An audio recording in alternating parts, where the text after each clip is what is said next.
Bonjour à chacun et chacune. Ce matin, je vais lire la première l'épître à Philémon. Comme c'est une petite épître, nous allons la lire entièrement. Il dit: Paul, prisonnier de Jésus-Christ, et le frère Timothée à Philémon, notre bien-aimé et notre compagnon d'œuvre, à la sœur Aphia, à Archippe, notre compagnon de combat, à l'Église qui est dans ta maison. Que la grâce et la paix vous soient données de la part de Dieu notre Père et du Seigneur Jésus-Christ. Je rends continuellement grâce à mon Dieu, faisant mention de toi dans mes prières, parce que je suis informé de la foi que tu as au Seigneur Jésus et de ta charité pour tous les saints. Je demande que ta participation à la foi soit efficace pour la cause de Christ, en faisant reconnaître en nous toute espèce de bien. J'ai en effet éprouvé beaucoup de joie et de consolation au sujet de ta charité, car par toi, frère, le cœur des saints a été tranquillisé. C'est pourquoi, bien que j'ai en Christ toute liberté de te prescrire ce qui est convenable, c'est de préférence au nom de la charité que je t'adresse une prière, étant ce qui je suis, Paul vieillard, et de plus maintenant prisonnier de Jésus-Christ. Je te prie pour mon enfant, que j'ai engendré, étant dans les chaînes, Onésime, qui autrefois t'a été inutile, mais qui maintenant est utile, et à toi et à moi. Je te le renvoie, lui, mes propres entrailles. J'aurais désiré le retenir auprès de moi pour qu'il me servît à ta place pendant que je suis dans les chaînes pour l'Évangile. Toutefois, je n'ai rien voulu faire sans ton avis, afin que ton bienfait ne soit pas comme forcé, mais qu'il soit volontaire. Peut-être a-t-il été séparé de toi pour un temps, afin que tu le recouvre pour l'éternité, non plus comme un esclave, mais comme supérieur à un esclave, comme un frère bien-aimé, de moi particulièrement et de toi à plus forte raison. Soit dans la chair, soit dans le Seigneur. Si donc tu me tiens pour ton ami, reçois-le comme moi-même. Et s'il t'a fait quelque tort, ou s'il te doit quelque chose, mets-le sur mon compte. Moi, Paul, je l'écris de ma propre main, je payerai, pour ne pas te dire que tu te dois toi-même à moi. Oui, frère, que j'obtienne de toi cet avantage dans le Seigneur. Tranquillise mon cœur en Christ. C'est en comptant sur ton obéissance que je t'écris, sachant que tu feras même au-delà de ce que je dis. En même temps, prépare-moi un logement, car j'espère vous être rendu grâce à vos prières. Épaphras, mon compagnon de captivité en Jésus-Christ, te salue, ainsi que Marc, Aristarque, Démas, Luc, mes compagnons d'œuvre. Que la grâce de notre Seigneur Jésus-Christ soit avec votre esprit. Amen. Donc nous allons parler ce matin de l'une des petites épîtres du Nouveau Testament, qui est celle que je viens de lire, l'épître à Philémon. Philémon, c'est un chrétien qui habite à Colosse, et c'est dans sa maison que se rassemblaient les autres chrétiens. Elle s'est convertie à la suite de la prédication de l'apôtre Paul. Philémon est un homme riche, et comme il est de coutume à l'époque, il a des esclaves, et parmi ces esclaves, il y a Onésime. Malheureusement pour son maître, ce dernier a fui loin de Colosse et a fait ainsi du tort à son maître. On ne sait pas comment cela est arrivé, mais cet homme Onésime s'est retrouvé en prison avec l'apôtre Paul à Rome. En son contact, il a rencontré le Seigneur Jésus et s'est converti à son tour. Son cœur a été changé si profondément que l'apôtre Paul peut parler de lui en le désignant dans Colossiens au chapitre 4 verset 9 comme son fidèle, bien-aimé et frère. C'est la raison pour laquelle l'apôtre Paul a écrit cet épître à Philémon. Pour Onésime, se retrouver en présence de Philémon n'a rien d'anodin. Même si la grâce de Dieu a opéré sa conversion depuis le tort qu'il avait fait. La loi autorise les maîtres à punir de façon terrible les esclaves en fuite. Paul écrit donc avec prévenance une lettre à Philémon, lui expliquant la transformation d'Onésime et il intercède pour lui en sa faveur. Il remet ensuite la lettre à Onésime et le renvoie chez Philémon. Ce qui est remarquable aussi avec cette épître, c'est que l'apôtre Paul a écrit une lettre à son ami. Il ne donne pas d'ordre. Il ne l'oblige pas à faire des choses. Il aurait pu dire, moi, apôtre du Christ, je t'ordonne de faire ainsi. Mais non, il invite son ami Philémon à agir avec sagesse pour son fidèle bien-aimé Onésime. Je commence avec le premier point, c'est que lorsqu'on devient chrétien, il est de notre responsabilité de remettre notre vie en ordre devant Dieu et devant les autres, et bien entendu, tant que cela dépend de nous. Cette épître nous montre beaucoup de choses. En premier lieu, elle montre comment Onésime, qui était pécheur, s'est retrouvé avec Jésus-Christ. Il l'a accepté comme Seigneur et Sauveur. Quand Onésime a fait du tort à son maître Philémon, il était inconverti. Il ne connaissait pas Dieu. Il marche à présent dans le chemin de la vérité et de la vie.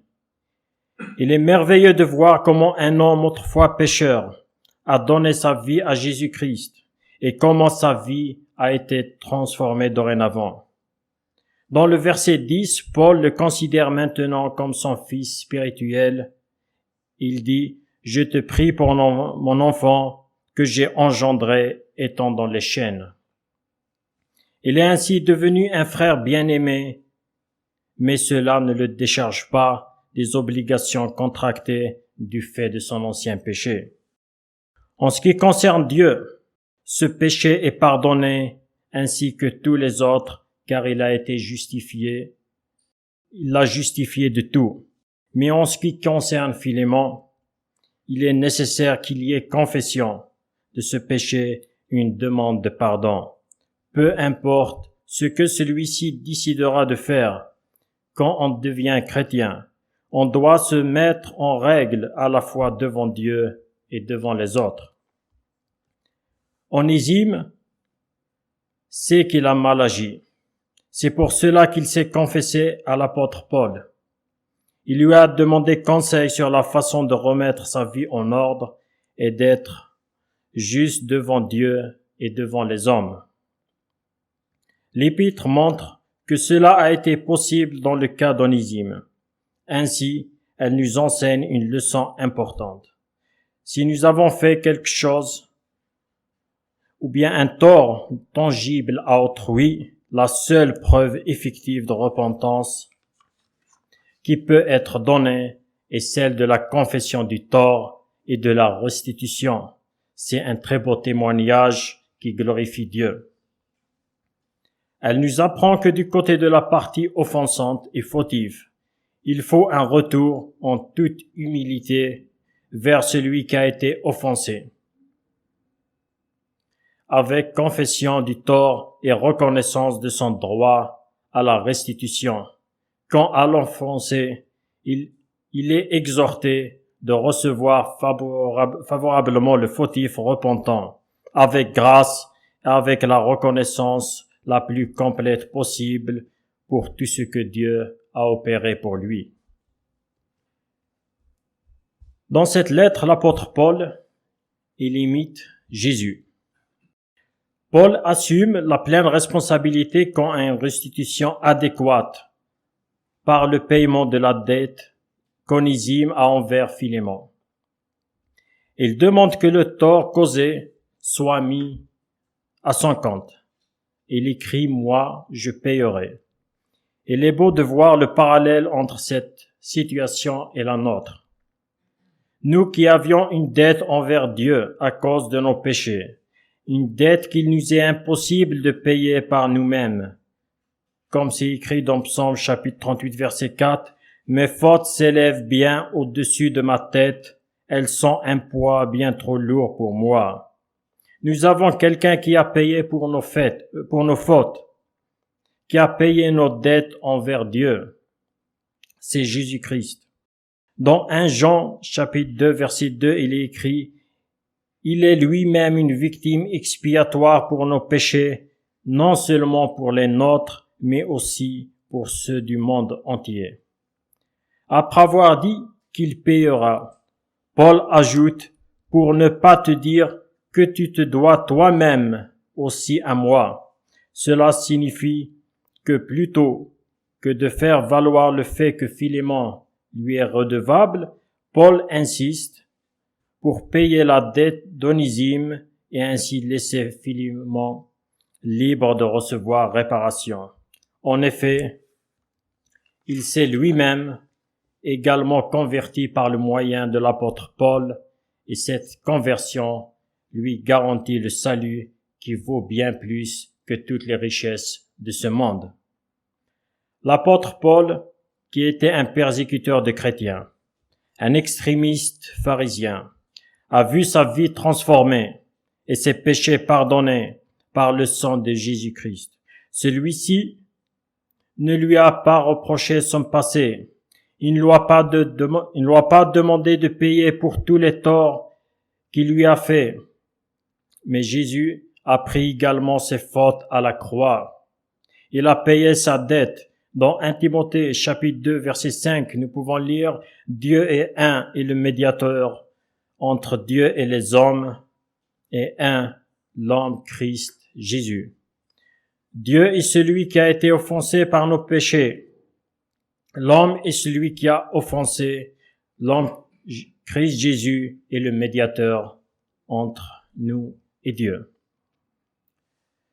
Nous nous voyons dépeints dans les traits d'Onésime et de sa triste histoire. Martin Luther a déclaré un jour, en lisant la lettre à Philémon, « Nous étions tous des Onésimes de Dieu. Nous aussi nous étions inutiles. Nous avons fait du tort à Dieu. Et par conséquence, nous étions ses débiteurs, avec une dette que nous ne pouvons pas payer. Nous aussi, nous avons été séparés de lui. Nous lui étions devenus étrangers et c'était le fruit du péché. » La médiation de Paul entre Philémon et Onésime illustre, bien que faiblement, ce que Christ a fait pour nous, ce qu'il a fait pour notre salut. Quand sur la croix, il s'est chargé de nos iniquités et a subi le jugement que nous méritions. Il a dit à Dieu, « Mets-le sur mon compte. » Mais il y a quand même une différence, tandis que Paul devait écrire, « Moi je payerai. » Notre Sauveur ressuscité n'utilise pas le temps du futur. Il a dit, « J'ai payé et rendu ce qui devait l'être. » Il a été livré pour nos fautes et a été ressuscité pour notre justification. C'est pour cela que, justifiés par la foi, nous avons la paix avec Dieu. Avec Jésus-Christ, nous avons une nouvelle vie. Au verset 11, Paul écrit au sujet d'Onésime qu'autrefois t'as été inutile, mais maintenant est utile et à toi et à moi. En devenant chrétien, Onésime a acquis une grande valeur, que ce soit pour l'apôtre Paul ou pour Philémon. Cela signifie que nous aussi, aujourd'hui, en devenant chrétiens, et en acceptant Jésus comme Sauveur et Seigneur, nous avons acquis de la valeur aux yeux de Dieu et nous sommes utiles pour son Église. le message de Paul au sujet d'Onésime et reçois-le, accueille-le favorablement. Il ne doit pas être ignoré et encore moins rejeté, mais il doit être reçu comme un invité de marque. Combien à plus forte raison, Dieu nous a reçus pleinement et réellement. Nous qui avons cru, le message est afin que tu nous le recouvres pour l'éternité. Les relations antérieures d'Onésime et son maître étaient par nature susceptibles d'être rompues. Et elles le furent effectivement par la mauvaise conduite d'Onésime. Maintenant, il y a une relation nouvelle, d'une nature telle qu'elle ne peut pas être rompue. Il en va exactement de même dans les relations que Dieu entretient avec nous dans sa grâce.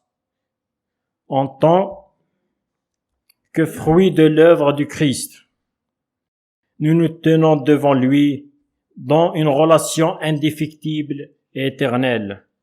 Tous les croyants depuis Paul lui-même jusqu'à nous et jusqu'aux plus faibles d'entre nous, ainsi que les tout récents convertis se tiennent devant Dieu comme pleinement acceptés par le bien-aimé.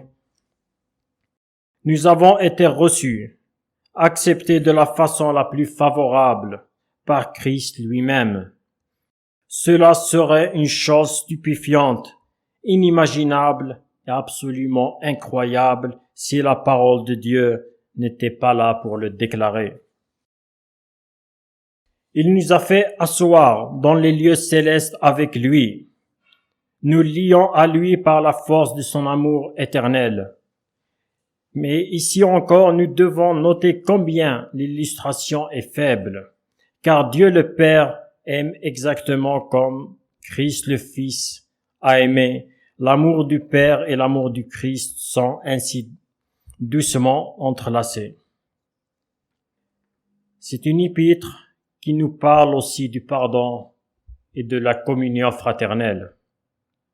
Cette épître nous montre comment Onésime, qui s'est converti, est devenu un serviteur de Jésus. Elle nous raconte comment il est retourné chez Philémon afin qu'il puisse y avoir restitution et pardon. Son retour à Colosse a aussi pour but d'être utile à l'église là-bas. On voit comment Paul demande à Philémon de l'accepter comme un frère bien-aimé et non pas comme un esclave. Il doit être accueilli comme Paul le serait lui-même. Nous comprenons ainsi que nous devons regarder les autres chrétiens comme des frères bien-aimés, quelle que soit leur situation. Nous devons toujours plus apprendre à nous pardonner les uns pour les autres, car si nous ne nous pardonnons pas de tout notre cœur, nous ne serons pas en paix. En effet, rien ne nous emprisonne davantage dans le passé peu glorieux que le refus de pardonner. Rien ne permet davantage à Satan d'empêcher une église de grandir que les racines de l'amertume, le pardon non accordé et l'orgueil. L'apôtre Paul savait tout ça. Il voulait qu'il y ait une vraie communion fraternelle dans la maison de Philémon. C'est pourquoi il a voulu que Philémon et Onésime travaillent ensemble pour le bien et la croissance de l'Église, afin qu'ils soient des serviteurs pleinement remplis de l'Esprit. Notre relation avec Dieu est liée de façon inextricable à notre relation avec les autres. Il est important d'avoir une relation juste et saine avec Dieu, indépendamment d'une relation juste et saine avec les autres. Nous devons donc apprendre à vivre avec les autres de la même manière que Dieu entretient une relation avec nous. Que le Seigneur nous aide à mettre en pratique ce que nous venons d'entendre. Merci.